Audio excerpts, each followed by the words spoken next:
सभी को प्रणाम। हम पढ़ रहे हैं पुस्तक प्रेम योग। दिव्य शक्तियों को बहुत बहुत धन्यवाद। परम पूज्य गुरुदेव वंदे माता जी को, गुरु तत्व की ऊर्जा को अनेकों अनेक धन्यवाद कि हमें इतना सुंदर स्वाध्याय करा रहे हैं प्रेम योग। हमें प्रेम जैसे दैवीय गुण के बारे में समझा रहे हैं और इतनी सरलता से समझा रहे हैं और हमें बता रहे हैं कि प्रेम ही एकमात्र आधार है हमारे अस्तित्व का, हमारे जीवन का।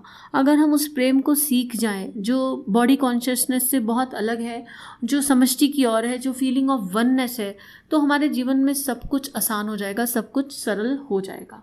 आगे गुरुदेव लिख रहे हैं, प्रेम साधना हमें परमात्मा से मिला देती है। प्रेम को भी साधना बताया है। प्रेम एक साधना है, अवेयरनेस की साधना है।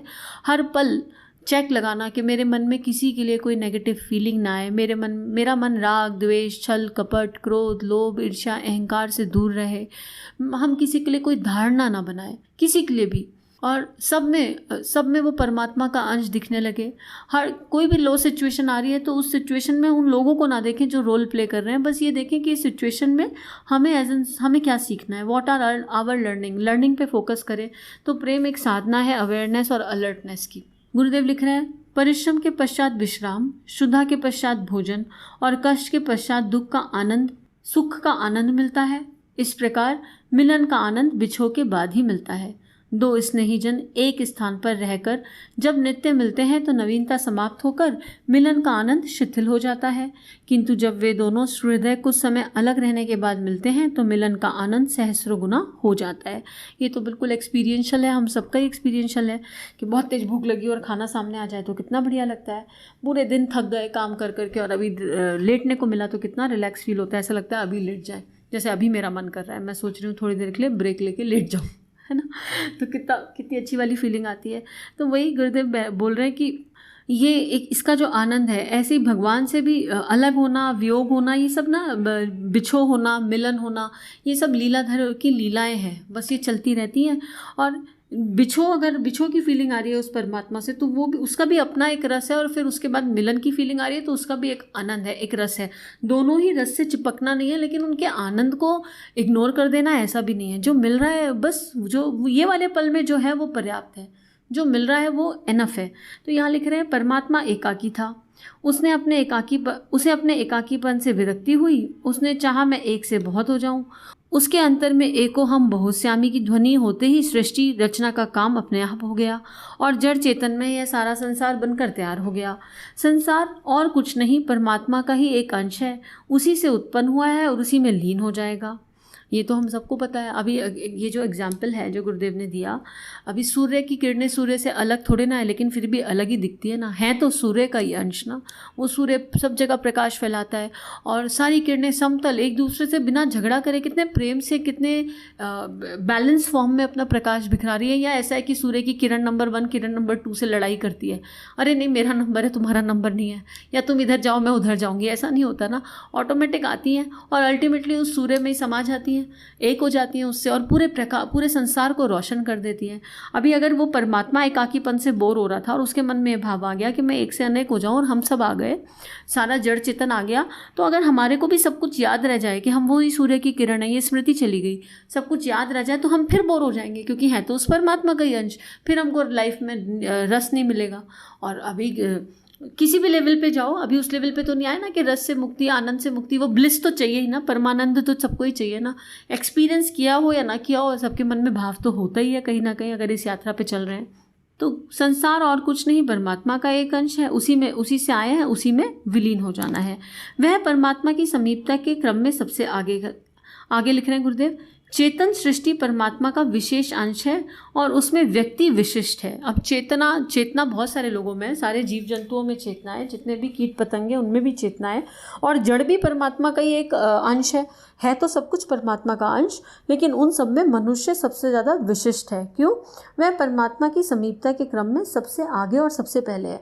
अब सूर्य की किरण जब सूर्य से निकलती है तो जो बिल्कुल क्लोजेस्ट फॉर्म में निकल रही है, जो बिल्कुल वहाँ पे है, उसकी पावर और जो धरती पर किरण जब वो धरती पर पहुँचती है तो उसकी पावर में अंतर होता है ना। तो इसी तरह गुरुदेव लिख रहे हैं कि जो मनुष्य है वो परमात्मा के सबसे निकट है, क्योंकि हमारा परमात्मा हमारे भीतर ही बैठा है, इसलिए सबसे निकट है, इसलिए उससे अपेक्षा थोड़ी ज़्यादा है।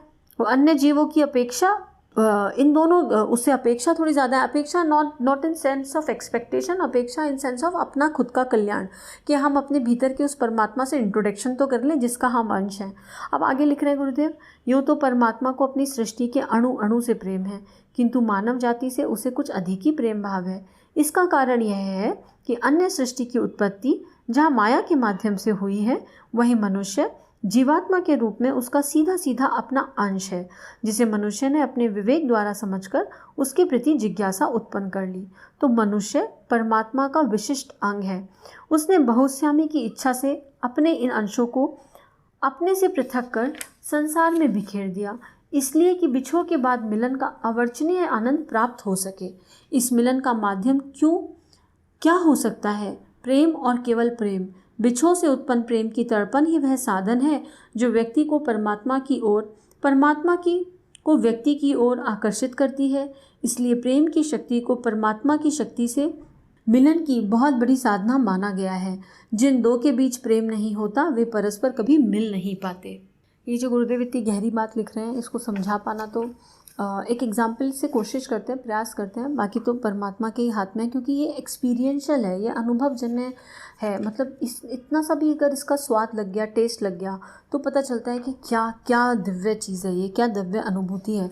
लेकिन कभी जो लोग साधना करते हैं उन्होंने कभी फील किया होगा कि साधना छूट जाए तो मन में एक अजीब सी कसमसाहट होने लगती है, एक अजीब सा ऐसा लगता है कुछ छूट गया, कुछ है जो मिसिंग है और वो चाहिए, और एक अजीब सी तड़पन होती है, और वो तड़पन हमारे रूटीन को वापस लाती है और फिर साधना में लग जाते हैं। एक माँ अपने बच्चे से अगर ना मिले 4 दिन तो एक तड़पन हो जाती है, मिलने की तड़प हो जाती है, और वो तड़प इतनी ज़्यादा होती है कि सारे एफर्ट्स उस दिशा में पहुंच जाते हैं कि बच्चे से मिलन हो जाए। दो प्रेमिका आपस में बात ना करें, ना मिले, तो एक अजब सी उनके भीतर एक कुछ होने लगता है, कुछ कुलमुलाहट होने लगती है, कोई फीलिंग रेडिएट करती है, और वो फीलिंग उनसे सारे कर्म करवा देती है। वो कौन से वाले कर्म करा देती है कि नहीं जल्दी से मिल जाओ, वो पल मिले। तो जो बिछड़े है, भगवान ने हम सबको बेचा, और ऐसे अगर और शॉर्ट में समझे ना तो भगवान जी कृष्ण और हम सबके अंदर ना वो राधा तत्व छुपा हुआ है, सबके अंदर, क्योंकि हम सब उस परमात्मा का अंश हैं। और हम जिस दिन वो भीतर का प्रेम जाग गया, जब वो किसी भी फॉर्म में, चाहे आप फिर उस दिव्य शक्ति को, भगवान क्या है, श्रेष्ठ गुणों का समुच्चय, आपका अपना एक स्वरूप होगा जो आपने बनाया होगा, वो कुछ भी हो सकता है, पर श्रेष्ठ गुणों का समुच्चय है भगवान। और हमारी श्रद्धा किसी अनजाने पे टिकी हुई है, अनदेखा अनजाना कोई जिस पे श्रद्धा टिकी है, वो श्रद्धा मजबूत होती जाए, वो प्रेम बढ़ता जाए, वो मिलन की इच्छा कि नहीं मुझे देखना है, मुझे मिलना है उससे, उस असीम से, अपरिमित से, जो पूरी सृष्टि का संचालन कर रहा है, जो है तो पर दिखता नहीं है, उससे मिलना है। जब तक ये तड़प बढ़ती जाएगी ना, जितनी ज़्यादा ये तड़प बढ़ेगी उतना ही फिर हमारी यात्रा आगे बढ़ेगी, और फिर कभी ना कभी तो वननेस हो जाएगी। वो अभी माँ मीरा का एग्जाम्पल गुरुदेव दे रहे थे लास्ट अध्याय में, तो कितना सुंदर एग्जाम्पल था ना।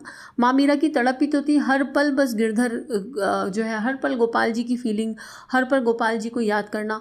ठाकुर की तड़प ही तो थी, जब ठाकुर को पढ़ते हैं, कभी ठाकुर की लीला प्रसंग पढ़िए, ठाकुर के रोम रोम से खून निकलने लगता था, छाती लाल हो जाती थी, बॉडी पे रैशेस आ जाते थे माँ काली को याद कर करके। उनके विरह में ठाकुर इतना रोए हैं, इतना तड़पे हैं, वो तड़पन अपने भीतर जागे। तो हमें सांसारिक लोगों के लिए तो तड़पन हो जाती है, किसी बॉडी कॉन्शियसनेस में, किसी टेम्परेरी रिश्ते के लिए तो हो जाती है, लेकिन उस परमात्मा के लिए 5 मिनट भी कभी वो निकली है क्या फीलिंग अंदर से? अनदेखा अनजाना जो हमारी सांसें चला रहा है, हम जीवित हैं आज तो उसकी वजह से हैं। सांसें हैं तो कहाँ से आ रही हैं ये सांस? कभी सोचा कि कहाँ से आ रही हैं? बोल पा रहे हैं, चल पा रहे हैं, हंस पा रहे हैं, कितना कुछ वो परमेश्वर दे रहा है। उसी से मिलने की इच्छा कभी जागी हमारे मन में? और अगर नहीं जागी तो इस विषय पे सोचते हैं। नहीं जागी तो आज मान लेते हैं A=B, और रोज़ परमात्मा को याद करेंगे 5 मिनट के लिए, रोज़ उस दिव्य सत्ता को याद करेंगे जो भी स्वरूप आपके हृदय में है, और उससे कहेंगे कि हमें आपका अनुभव करना है, हमें आपको मिलना है, आपको जीना है, आपको पाना है, आपको समझना है। वो 5 मिनट दिल से कहिए तो सही।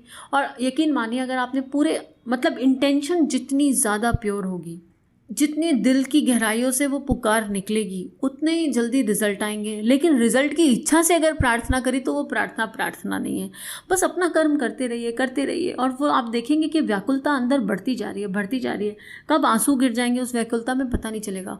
और बहुत ज़्यादा समय देने की ज़रूरत नहीं है, 5 मिनट से, अगर कोई जीवन में कुछ नहीं करते हैं, बस 5 मिनट से, लेकिन नॉन स्टॉप करना है। कब तक करना है कोई डेफिनेशन नहीं है, करते रहिए, और आपको आपके भीतर से उत्तर मिलने शुरू हो जाएंगे। भीतर से वो प्रेम तत्व जाग जाएगा और इतना विरह में भी आनंद होगा और फिर मिलन का भी अपना ही आनंद होगा। फिर ऐसा लगेगा कि वो परमात्मा आपसे बात करने लगा, आपके अंग संग बैठा है, ऐसे फीलिंग आने लगेगी। तो गुरुदेव लिख रहे हैं, परमात्मा से मिलन का आनंद एक लंबी साधना है और लंबी अवधि के बाद होता है। अब यही बात तो हो रही थी, लंबी है तो ये कब मिलेंगे ये मत सोचिए, करते रहिए, जब मिलना होगा तब मिल जाएगा, फल की इच्छा तो करनी ही नहीं। इस बीच अपने प्रेम की कसौटी की अभिव्यक्ति कहाँ करें, किस माध्यम से अपनी इस आनंददायक वेदना को सहन करें, इसका एक ही उपाय है, परमात्मा के अंश जीव मात्र से प्रेम किया जाए। जिस प्रकार प्रियजन की वस्तुएं और उसके अनुबंध भी प्रिय होते हैं, विरही उसमें ही प्रेमास्पद के प्रतिबिंब को देखकर उसकी याद में संतोष कर लेता है।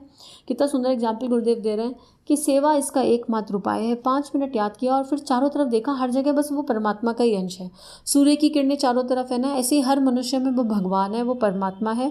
किसी के लिए मन में कोई नेगेटिव फीलिंग, कोई लो फीलिंग नहीं होनी चाहिए। इस पर कल भी बात हुई थी कि प्योरेस्ट फॉर्म, ठीक है, हम अपना कर्तव्य करना है, सामने वाले में भी भगवान है। कौन सा? मेरा ही इष्ट है, हर किसी में वही बस रहा है, हर किसी की वाणी से वही बोल रहा है, हर किसी जगह से मुझे तो बस अपना कर्म करना है, प्रेम से करना है। तो ये भाव अपने मन में लाना, इस भाव को। अब जैसे क्या होता है, कभी आपने किसी से बहुत प्यार किया और वो अवेलेबल नहीं है तो फोटो देख के खुश हो जाते हैं ना, कई बार ऐसा होता है ना, उनकी यादों, कोई मेमोरी चिन्ह देख के खुश हो जाता है मन, उसको देख के फीलिंग जाग जाती है, मन में भाव आ जाता है, संवेदनाएं उमड़ जाती हैं। तो ऐसे ही बस उसका जब प्रतिबिंब, जब हम सांसारिक बॉडी कॉन्शियसनेस में प्रतिबिंब देखकर, चीज़ों को देखकर याद कर सकते हैं और मन को संतोष दे सकते हैं, तो उसी प्रकार यहाँ तो हमें जीते जागते लोग मिल रहे हैं। और फिर अपनी श्रद्धा को कहीं टिका दीजिए, ठीक है, वहाँ से ऊर्जा प्राप्त कीजिए और उसके बाद जो ऊर्जा मिल रही है उसको जन कल्याण के लिए लगा दीजिए। ये गुरुदेव यहाँ बता रहे हैं। आगे लिख रहे हैं, यही कारण है कि जहाँ परस्पर प्रेम, सौहार्द और आत्मीयता होती है, वहाँ भाव रूप परमात्मा की उपस्थिति मानी जाती है और उसी का मिलन जैसा आनंद छाया रहता है। मनुष्य का पारस्परिक प्रेम परमात्मा से ही प्रेम का एक स्वरूप है। तो हम आपस में पहले एक दूसरे से प्रेम करना सीख जाएंगे अगर, तो बाकी सब अपने आप हो जाएगा। अब प्रेम का मतलब ये नहीं है कि आप प्रेम कर रहे हो तो सामने वाला उस प्रेम का रिटर्न आपको दे। अगर रिटर्न की फीलिंग है तो वो प्रेम सच्चा नहीं है, फिर उस प्रेम पे सोचने की ज़रूरत है। बस प्रेम है और है, उसके बदले में ना कोई आशा ना कोई इच्छा, बस अपने कर्तव्य पूरी निष्ठा से, बेस्टेस्ट वे और पूरे तन्मयता से करते चले जाएं, वही प्रेम है। तो सभी को प्रणाम। आज का स्वाध्याय यहीं समाप्त करते हैं, कल आगे बढ़ेंगे।